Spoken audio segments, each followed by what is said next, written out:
What's up, friends? Happy Monday. Welcome into an all-new episode of the Pack a Day Podcast. I'm your host, Andy Herman. You can follow me on Twitter at Andy Herman NFL. You can follow the podcast at Pack a Day Podcast. I know it's Monday. Mondays are usually the worst, but it's always better when you can talk Green Bay Packers. So thanks so much for being here. We have a lot to go over. Specifically, we're going to talk today about the Packers rookies, and I want to go rookie by rookie and go over their performance in training camp / family night so far and where things stand with each of the rookies as we look forward to these next few weeks of preseason action and then get ready for Packers Eagles. Before we get there, quick shout out to new member JW. JW, thank you so much for signing up. Appreciate that a ton. If you haven't checked that out yet, make sure to do so. Like, subscribe, comment, 5-star reviews, but definitely check out those Pack a Day Podcast YouTube memberships. And of course, we've got the Luigi's Pizza. This is what I've been talking about. This is the fresh dough one. You can see it right there. Common misconception, you don't preheat the oven. You just turn the oven on, you put it in, and what do we got? 18 to 20 minutes, I think it is. 18 to 22 minutes. This is like, I know like in some cases, like the sponsor will like ship you it. No, this is constantly in my freezer. They're the absolute best. And of course, we've got the Luigi's Player of the Week. Listen, I'm going to keep this one pretty simple. I'm going Romeo Doubs as the player of the week from last week. I thought he had a tremendous family night. He had a really great week of practice, multiple wins against Jair Alexander in one-on-ones. There's this constant, of course, battle of who's going to be the Packers' number one wide receiver. And like I said, it's going to change throughout the course of a game, throughout the course of a month, throughout the course, all of it. It's just going to constantly be evolving because all these wide receivers are super talented. But last week, it was Romeo Doubs. Now we'll see what this week brings, but Romeo Doubs put himself in conversation for being, I don't even want to say number one wide receiver because that's not a thing that actually exists in this offense, but he is certainly going to remain a favorite target of Jordan Love. And just based on his performance last week, if nothing else, he wins the Luigi's Player of the Week. Again, get yourself some Luigi's Pizza from your grocer in the freezer section. They're the absolute best. I cannot recommend them enough. And of course, follow Luigi's Pizza on Twitter as well. All right, let's get into this rookie by rookie from first round to seventh round. And let's assess where these rookies are at so far. First and foremost, Jordan Morgan, offensive lineman, first round. I actually want to start with a different discussion first because I've seen a little bit of this and I want to go over it because I think it's important. I've seen a lot of people, not a lot, I take that back entirely. I've seen a smattering of people, a few people here or there start talking about the fact that they're not happy that Jordan Morgan is moving to right guard, or they feel like now it is a waste of a first round draft pick if he's at guard and there's not enough positional enough. And I know it's just maybe a handful of people that are feeling that way. You guys hear me during draft time, right? I talk all the time about how the Packers really in the first round favor positional value, premium positions, big time opportunities to get all pro type of players, high end athleticism. They're usually, big game hunting at that point in the draft. First round, they want to swing for somebody that they think can be a game changing player for them. So I understand why some people might hear that. And I first of all, I agree with that philosophy, by the way. Go out and find somebody that you think can be a big time performer, that can be a game changer for you and your team. Totally agree with that philosophy. And Green Bay has done that in almost every single draft. But Jordan Morgan now is at right guard. So how does that fit? Clearly, they did not go positional value because guard is not considered in that same echelon of quarterback, offensive tackle, wide receiver, defensive end, defensive tackle, and corner. Usually those are kind of the ones that are considered more of your premium positions. Well, here's the thing. First of all, when you're swinging for the fences in the first round, having somebody who has played left tackle, who primarily projects as a left tackle and has a ton of versatility is still swinging for that first round value as a potential left tackle. If Jordan Morgan goes out this year and is a really good right guard, or starts at guard, right? It does not mean that in the future, he can't be a tackle, okay? That's the first thing I'll say. The second thing is, let's just say they got the next Elton Jenkins, okay? Elton was pick 45, somewhere in there, early to mid second round. If you got another Elton Jenkins in the first round. Is anyone going to be upset with that? Somebody who's a really good guard, maybe not that all-pro/Pro Bowl level player, but a really good guard who can play multiple positions on the offensive line in a pinch. Would anyone be too upset by that? I certainly would not be. And here's the thing. At the end of the day, you want an overarching philosophy of how you go about the draft. And Green Bay has that. And I think sometimes, though, it's important that you go for that big swing, but it's always great, and we talk about this all the time, to give yourself outs and other possibilities. And even if Jordan Morgan ultimately does not work out at tackle, but he just ends up being a really good guard, that is still a very good result from your first round pick. Now, job not done. Jordan still needs to go out and perform and be not only a starter at guard, but a good starter at guard. There's layers to this and levels to this. But at this point in his career, we are in the infancy stages of Jordan Morgan's career. And nobody is limiting him at this point to just right guard. He has a huge future ahead of him. And right now, on this offensive line, Green Bay rightfully, by the way, recognized that Rasheed Walker is one of the best five, and he's at left tackle. That Elton is one of the best five, and is going to probably stay at left guard. That Zach Tom is one of the best five, and is going to start at right tackle. And if you didn't want to move Elton or Zach Tom, which is maybe a different discussion for a different day, they felt that Josh Myers was their best bet at center.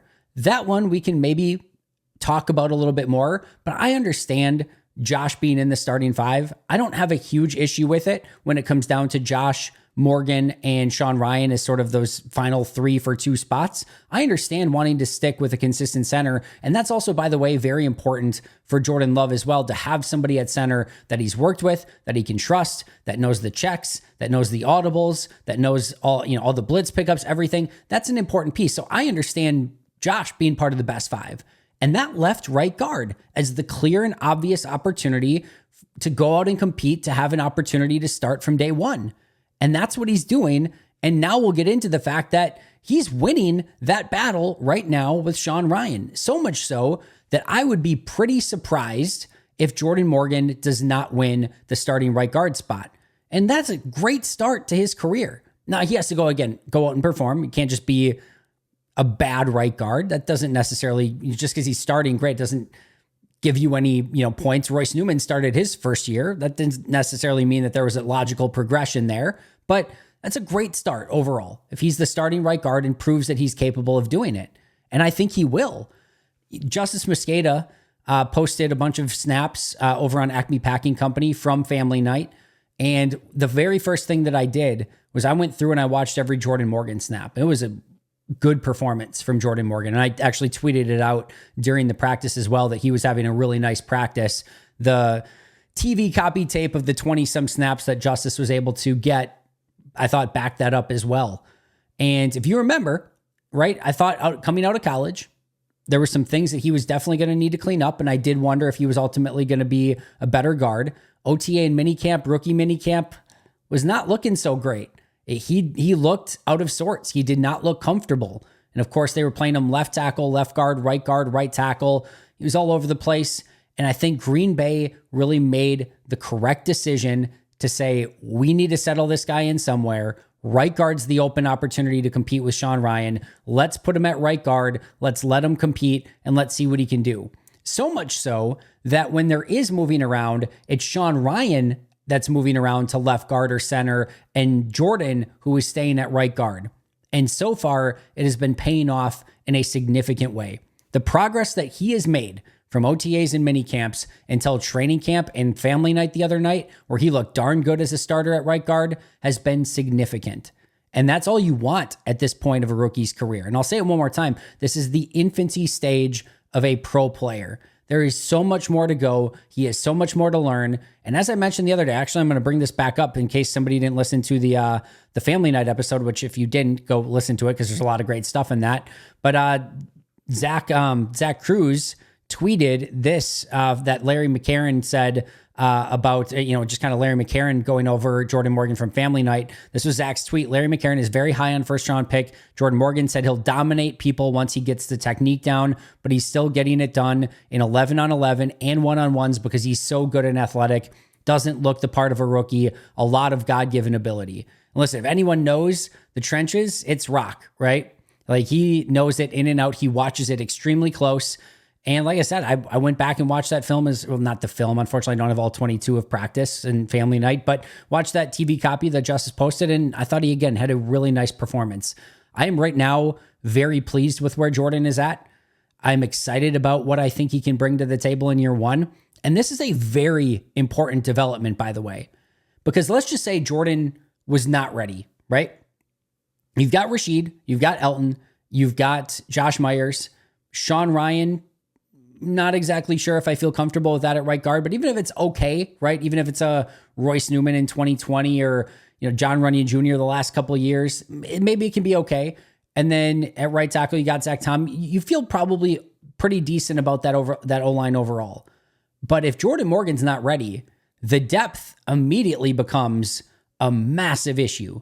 Like, you don't have anyone that you're super comfortable with going in and playing right away. Dillard has had his struggles. Kadeem Telford's been a fun story, but to be frank, he's had some struggles as of late as well. You can tell it's going to take a little bit of time with Telford. I'm still excited about him. I like the story. I think there's some upside there, but he's still learning. Guard, are you going to go Royce Newman? Donovan Jennings has been out this entire time. I don't think Lacita Smith is the answer. Travis Glover has basically, we'll talk about him more in a moment. We'll talk about Jacob Monk more in a moment, but they don't seem totally ready yet. There's just not a lot of other options. Caleb Jones, Luke Tenuta, we can go on. There's not a guy that you necessarily feel comfortable with. So the fact that Morgan has been able to come in, earn, in my opinion, the starting right guard spot, and that allows Sean Ryan to be the guy that comes off the bench and can give you some depth, that is a very important upgrade and just sort of development for this Packers offense and specifically their offensive line. So like I said, I'm very, very pleased with the progress that Jordan's made already, and there's a long way to go. We'll see what he can do in preseason and the rest of training camp. We'll see if he can, in fact, earn that starting right guard spot when they open up the season against the Eagles. But right now, I do expect him to be that starter at right guard against Philly in week one. Number 2, Edgerrin Cooper. This is an interesting one.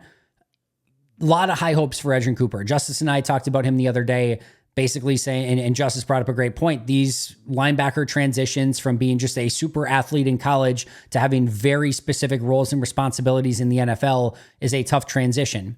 We go back to minicamp and OTA, and we remember the story of Matt LaFleur saying he put in a play specifically to attack Edgerrin Cooper, knowing that he was probably going to be a little bit over-aggressive and probably not remember the specific key that he was supposed to do, an assignment he was supposed to do, key read and assignment do.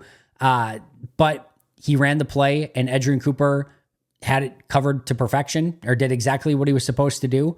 And so much so that Matt LaFleur went to the coaches and said, "You prepared him for that play, right?" And they're like, "No, not at all." Like, there's a lot of stuff to really like there. The speed he flashes is undeniable. It is a different version of linebacker than you are used to seeing. He is flying around the field. But number 1, he's injured right now. We'll see how long it takes him to get back. He can ill afford to miss a ton of time here as he's still trying to ingrain himself in this Jeff Hafley defense. And number 2, even pre-injury, he had not worked himself into the starting lineup at either nickel linebacker or in base defense. And going in, there was some question of like, hey, can Edgerrin Cooper just come in and maybe be the guy at linebacker, can even push Quay Walker a little bit? Certainly he's going to be the nickel next to Quay, right? And certainly he's going to be in base defense. As of right now, it had not been. Your base has been Eric Wilson, Quay Walker, and Isaiah McDuffie. Your nickel has been Quay and Isaiah. Your dime has been Quay. So there hasn't been a ton of Edgerrin Cooper in that. Now, he has had some rotation with Isaiah McDuffie and nickel, but it's been primarily McDuffie. There's been some plays where he gets in base, but it's mostly been Wilson and McDuffie and Quay. So what I believe is if everything were healthy, I think Edgerrin would continue to push for that playing time. And I do believe once he's healthy that he's too talented to not have at least a couple of plays and packages for throughout the course of a game. Maybe it's just as a blitzer. Maybe it's as a quarterback spy for Jalen Hurts. There's a lot of different things that Edgerrin Cooper can bring to the table. But it seems like right now, Isaiah McDuffie is that guy next to Quay Walker in nickel. And that's ultimately where you really want him to be. It's okay if Quay is your dime. And quite frankly, I don't really care if it's Quay and Wilson and McDuffie in the base. That's 15% of the snaps at best anyway, right? So I don't really care about that. what I want him to learn is that nickel, because you want that speed, you want that athleticism, and you want that playmaking ability on the field on more of those obvious passing downs. And I think he can bring that to the table. To be very clear, I am extremely excited still about Edgerrin Cooper, but I think a lot of us, myself included, and I think we always need to be careful with this because rookies progress at different rates for all different players. I think a lot of us just expected going into the season, for better or worse, it was going to be Cooper and Quay next to each other. And that has not exactly been the case as of yet. So I don't think that this is a, huge indictment of where Cooper's at. I've told you guys in the past with Quay specifically, that inside linebacker position is a really difficult position to learn as a rookie and come in and perform at a high level right away. It just is. Offensive coordinators are attacking those guys with every single misdirection and thing that makes them think on their field and not react as much as they can. They're giving them everything. So it is really difficult for those rookies to come in, diagnose everything, play fast, and it's just like your head's on a swivel because there can be guys behind you, crossing you, play action, draws, screens, traps, offensive linemen pulling right in your face. Like there's just a ton going on. And you've got to be able to cover running backs like Christian McCaffrey, tight ends like George Kittle and Travis Kelce. You might have to follow a wide receiver on a drag route. You might have to carry a wide receiver up the seam like we saw Quay Walker have to do with Christian Watson the other day. Like there is so much responsibility in that position. So a long way to go still for Edgerrin Cooper, but right now injured, and right now even pre-injury was not in that starting lineup. Next, we get to Javon Bullard. And Javon Bullard's coming off his best performance at family night where he had a couple plays where he jumped routes, almost came up with interceptions. One specifically almost picked, was deflected. The other, he just closed on a pass super quick and forced a deflection that he almost kind of stumbled into. But unfortunately for him, it hit the ground. He is playing fast. I still, as I mentioned the other day, think he's more of a safety and not like a true slot guy. But there's a long way to go. And I do think that he has some peer cover ability there as well. We saw it in a one-on-one against Christian Watson in practice where he covered him on a slant and broke up the play. And we saw it the other day when he made that pass breakup that he almost picked off, the one we're just talking about in family night where he was playing in the slot as well. So he brings a lot of versatility. He brings some playmaking ability. I think he's had at least one interception in practice, if I remember correctly. And just the way that he plays, the close on the ball, he's playing fast. He seems extremely knowledgeable. It seems like he's always where he's supposed to be. So I think there's a real legitimate chance that he gets the opportunity to start at safety next to Xavier McKinney. Now, right now, he is competing with Anthony Johnson Jr. and Evan Williams, who we'll also talk about. But here's where I'm at with Javon Bullard. I think he's already shown enough of what he's capable of that there has to be some way to get him on the field. Even if Anthony Johnson Jr. or even if Evan Williams ends up winning that safety spot, all right, how do you get him on the field in certain base, in big nickel maybe, and play him in the slot? Or do you get him in the dime defense, which I think would be the case if Evan Williams did win it? Or is there a couple packages here and there where you come and bring him in? Because he's shown the ability to blitz. He's shown the ability to stop the run. And like I said, he's had some really good moments in coverage as well. And he breaks on the ball with haste. And you love to see that from your safety, especially because we haven't really seen him get beat on like a double move or anything like that yet. He seems to be very sound and only attack a ball when he is confident that that's exactly what's going to happen with the ball. And his ability to close on it fast makes it so that he doesn't have to gamble. He can just be in position. And once that quarterback throws the ball, he can be there in an instant. So really nice start for Javon Bullard, and he's definitely in that conversation for the starting safety spot next to Xavier McKinney. Next is MarShawn Lloyd, and Lloyd's another tough one because he was fantastic in OTAs and minicamp. Then he had missed basically the first week and a half of training camp. Then I think did a day or two of individuals, and then we finally got him in some teamwork. He had a potential 50-yard run. Maybe Corey Ballantyne would have had him. Maybe Corey Ballantyne wouldn't have had him. A couple similar type of runs at family night where maybe the defender would have had him. Maybe he made somebody miss. But you can easily see the movement ability, the lateral agility, the quickness, the ability to make people miss in the hole. He is a super talented running back. A question is going to become, we know he's obviously going to make the team. That's unquestioned. Like he's going to be on the 53. But the question becomes, is he the third running back and Jacobs and Dillon are really the top two? Does he work his way into the two and Dillon becomes the three? Or does he work himself into, hey, we just got to find ways to get him on the field, even if it's with Josh Jacobs or when it spells Josh Jacobs, like we got to get him on the field a certain amount of snaps per game. I think that's TBD. And I think you saw one play at family night. Now, to be fair here to MarShawn Lloyd, he didn't really have a great option either way, but he does have a affinity to bounce it outside. And sometimes you just got to put your head down and get some yards. There's a play at family night, he bounced it outside and he probably lost some additional yardage because he tried to get probably a little bit too cute with it. That is something that he is prone to from time to time. So that's something he needs to kind of work on a little bit. But I will say it helps him more than it hurts him, more often.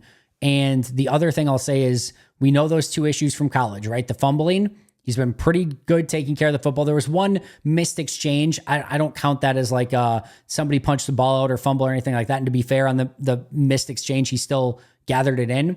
And then blitz pickup. That's going to be a huge thing for MarShawn Lloyd as well. So a long way to go. The talent is very evident. It is very clearly there. Now it's just how much of an impact can he make in year one? And can he work his way more into the rotation? Or is he going to have to take a back seat to Dillon and Jacobs until he really is fully ingrained in the offense? That's what remains to be seen.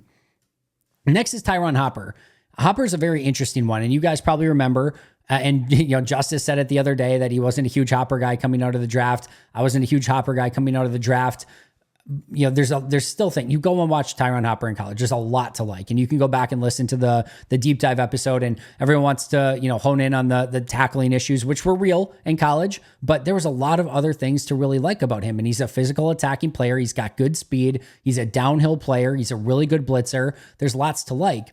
And the beautiful thing about draft viewing and pre-draft stuff and watching the tape and things like that is one picture of the player. But there is a reason, a very important reason, that these scouts go to the school, see the player in person, that they do the underwear Olympics at the combine and see them at their pro days and everything like that, because the player you see in person gives you a different impression a lot of times than what's on tape. Now the tape is very much what matters. How do they play in a game? Everything like that. That's sort of like the final test, right? But man, when you watch Tyron Hopper in person, you can immediately see why any scout or NFL mind would be drawn to the player. He is big, he is fast, he is strong, he plays physical, and he's made a play in practice just about every single day in the backfield. Now, similarly to Edgerrin Cooper, we have not seen him really have any opportunity to get in with the starters. There's been a couple plays here or there in base, but he's not really been with the nickel. He's not been in base. He's certainly not in dime. He's been with the twos at linebacker. And that tells me that he still has a long ways to go in learning this defense and just earning the trust. But like I said, this is a tough position at linebacker to come in and play right away. This is another player similarly to Edgerrin Cooper that I think if they wanted to, they could give him some specific packages to go and play. And I think he could make an impact by maybe having 5 to 10 plays per game that he has a specific role in. I will say this too. I've really liked what Quay and McDuffie and Eric Wilson have done in base defense so far. But I really would like to see Tyron Hopper get some opportunities and maybe some more obvious run situations. And I'm not sure who you take out in that situation. Like, he's just going to have to earn those snaps. And Eric Wilson and Isaiah McDuffie are really making it that they're earning it right now. So it's a good competition. That's exactly what you want. You want players to push one another for those spots. But I do think he's got great physicality and good speed that I think he could make an impact in that base defense if given an opportunity. But so far, that has not been given to him. If you're a rookie, you got to earn that spot. I get it. I totally understand it. But right now, Tyron Hopper seems to be more of a depth piece than anyone that they're looking to get in the lineup at this time. But again, preseason will go a long way. And I'll bring up Chris Barnes, like I always usually do around this time. Nobody at the end of training camp had any idea that Green Bay felt they had a player in Chris Barnes. We didn't see him with the ones at all. We barely recognized him with the twos. Remember, that was the year there was no preseason because of COVID. But everyone thought he was just going to get cut, which, by the way, he did. Green Bay played the gambit of feeling like they could cut him and nobody would claim him because who was going to claim Chris Barnes? Like, nobody had said a peep about him all training camp. And of course, he clears waivers. Green Bay picks him back up and he starts the next week and goes on to start a bunch of games that year. So you just don't know sometimes. Sometimes Green Bay hides these players. It might be Tyrone Hopper and Edgerrin Cooper having a huge role in week 1, and we just don't know it. And Eric Wilson and Isaiah McDuffie go back to the bench. That could easily be the case. But right now, seems like McDuffie, Wilson, and Quay are your base linebackers. McDuffie and Quay are your nickel, and Quay is your dime. But I like what I've seen from Tyrone Hopper so far, more in person and more in camp than I even thought of what the tape was. And I can see why Green Bay spent a 3rd-round pick on him. Then we get to 4th-round pick. A player Green Bay moved up for in the draft, Evan Williams, who so far has been above advertised. He looks to me like he can legitimately start right now next to Xavier McKinney, and he just might. The fact that, by the way, Javon Bullard, 2nd-round pick, everyone was hyped about, and he so far, in my opinion, Bullard has lived up to that hype. He's looked really good, again, coming off a great family night practice. If you would have told me all of that, I would have said it's clear and obvious that Bullard is the starter next to Xavier McKinney, and it might be, but the fact that Evan Williams, and to a other extent, Anthony Johnson Jr., but the fact that those guys are hanging in there and really competing for that spot just shows you how well Evan Williams and Anthony Johnson Jr. are also playing. And like I said, I think I would probably put Williams maybe a slight tick ahead of Bullard, although Bullard's family night performance certainly has made that more of a 50-50 proposition. But we've seen multiple interceptions from Evan Williams. I think it's 3 or 4 at this point. A deep, interception where he was the deep safety, goes up and grabs it, high points the ball, comes down with it. We've seen him jump routes. We've seen him do a little bit of everything. I love the communication from Evan Williams. The football IQ is extremely high. You can tell his instincts are there. It looks like he is a veteran out there. It truly, truly does. And I don't think there's like making a decision of, well, Bullard's super talented, but Williams is more pro ready. No, I think Williams has a lot of upside as well. So it's going to be really interesting as to which one wins that job. And again, Anthony Johnson Jr. is still in that conversation as well. But I will go as far to say, and I said it with Bullard too, I think Williams and Bullard are both in the conversation for getting playing time, no matter how it comes, no matter who's the starter. I think both of them are just too talented, and they've shown enough where you got to find a way to get those guys on the field in some capacity. I will finish up with the back half of this and go a little bit more quick on these final 5 players. Jacob Monk, I would say, is a little bit slower start to camp. And it's really tough to, again, glean exactly what's going on in the trenches from play to play. But he's had some trouble with snapping and some botched snaps. And to be crystal clear, with botched snaps, especially at camp, even if you have it on all 22 and you slow that thing down, the majority of the time it's almost impossible to tell if it's something the center did or if it's something that the quarterback did. Sometimes you can if the quarterback pulled out too early or the center, sometimes you can, but a lot of times you can't. You certainly can't do it at training camp. So it could be that it's been the quarterback's at fault, but when it's one player that is having consistent issues with snaps like Jacob Monk has, you usually kind of put 2 and 2 together and say, all right, he probably shoulders some of that blame with those missed snaps. And other than that, I just haven't seen a consistent ability to, really kind of anchor. We've seen some immediate pressures. We haven't seen a ton of ability to really clear people in the run game. So I think there's still a ways to go here for Jacob Monk. And this is a 5th-round pick, right? I think there's still a lot of meat on the bone. I think there's a really good player there. I really do. But I just think it might take a little bit more time, and he might not be ready to come in and really contribute from day one. But a lot of camp left, a lot of preseason left. Let's see how he looks specifically in preseason. I think Monk's going to be one to really kind of keep a close eye on and see how he performs, because quite frankly, Green Bay could really use him as maybe one of those next guys up following Sean Ryan. They're desperately looking for somebody.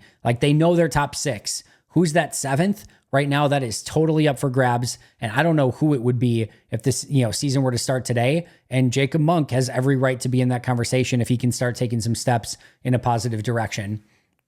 Next up is Katano Ladapo, out all of minicamp and rookie minicamp and OTAs, out at the start of training camp. We've seen him for a couple practices and individual work, but that's been it.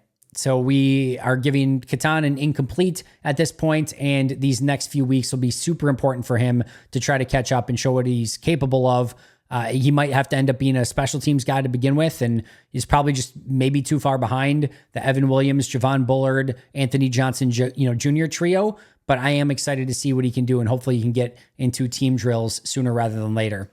Travis Glover has been mostly working with the threes. Looks like it's going to be more of a redshirt season for him.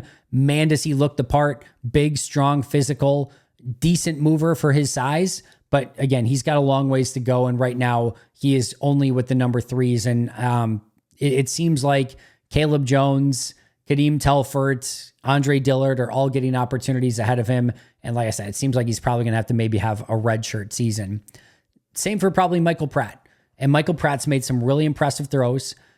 I think, done an overall really nice job of taking care of the football. Not a lot of picks, not a lot of interceptions or even, interceptable throws or turnover-worthy plays. So I think there's things that he's doing well. But you can tell from Matt LaFleur and Adam Stanovich's responses that he is still going through it. He's a rookie quarterback trying to get ingrained into this system, into this playbook and really learn everything. And it's just going to take some time. And I think he makes the 53. I really do. But I think he makes it as a developmental redshirt quarterback that is going to need probably a year or two before he's ready. But I do think there's enough upside there that you can develop him into a potential top end backup quarterback in this league. If he can pick up the playbook sooner rather than later and start to really have things slow down a little bit, do I think you could push Sean Clifford? Sure. But it's going to take the prerequisite of him really slowing down and understanding this offense at a much higher level. Otherwise, it's probably just a non-starter at this point. And then last but not least, Kalen King, final pick of the draft, 7th rounder of the Packers draft, 7th rounder, almost the final pick of the entire draft. He's been really impressive. And I think he probably is somebody that is a active member on game days. I think he makes the 53, which is, again, never a guarantee, especially as a late 7th round pick. But I think he's shown enough upside. He's made multiple interceptions, had a pick 6 in a practice, battles for everything, should be a player that they can utilize on special teams, can play some outside, can play in the slot. He could even, upgrade himself to the backup slot corner behind Keyshawn Nixon. Now he's going to have to beat out Corey Ballantyne. He might even need to beat out Javon Bullard for that spot as well. But he's in the conversation. I like the fact that they're using him in the slot, and his ability to battle and come up with some big plays has already been evident. And he doesn't get beat easily. Even when you complete a pass against him, he's right there. And he's either going to get you down or he's going to, make a play on the ball. So it's been a really nice start, especially for a 7th round guy in Kalen King. All right, so we need to wrap that all up, right? I think from a starting standpoint, Jordan Morgan looks like he's going to have every opportunity to win and start at right guard. And then you've got Javon Bullard or Evan Williams, who probably is going to start next to Xavier McKinney, one of the two. Not sure how I would put the odds if I were betting today. I think it's probably a true coin flip, and Anthony Johnson Jr. will have a say there as well. But my guess is one of those two start. So starters, Jordan Morgan and either Bullard or Williams. And then you have contributors, players that are going to be active on game days and probably having some sort of role.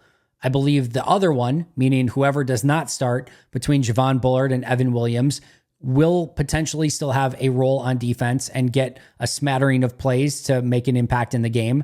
I do believe Edgerrin Cooper, now maybe it's 8 plays a game, but I do think they will utilize him in some capacity and get him in the game to utilize some of his athleticism.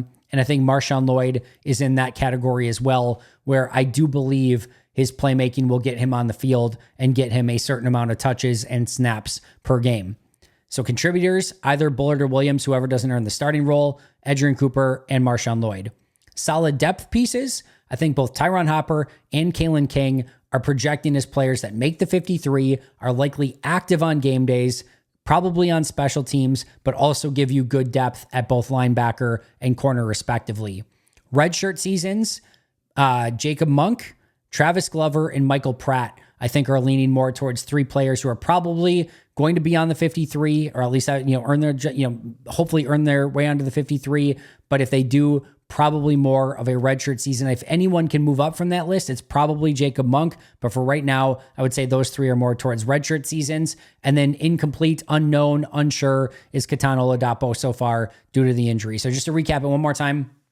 Starters, Morgan and either Bullard or Williams. Contributors, the other one, either Bullard or Williams. Cooper and Lloyd. Solid depth pieces, Hopper and King. Redshirt seasons, Monk, Glover, and Pratt. And unknown/incomplete, Ketan Oladapo. All right, guys, hope you enjoyed this episode. It's a really fun rookie class. I'm excited to see all of them play in preseason. That's going to do it for me right now. Shout out to our Hall of Fame and All-Pro members, Most Hated Minnesotan, PJ Wynn, John Wild, Shea Bradad, Brandon Paletta, Jennifer Wright, Boom Handle, Donald Lee, Lori Lord, Baby QB, David McCluskey, Donald Decker, Dan Miller, Alex Huang, Arnaldo Espinoza, Peter Ritaka, Caleb Cookster, SoCal Pack, and Dan Gesford. I'll see you guys tomorrow, but until next time, and as always, go Pack Go.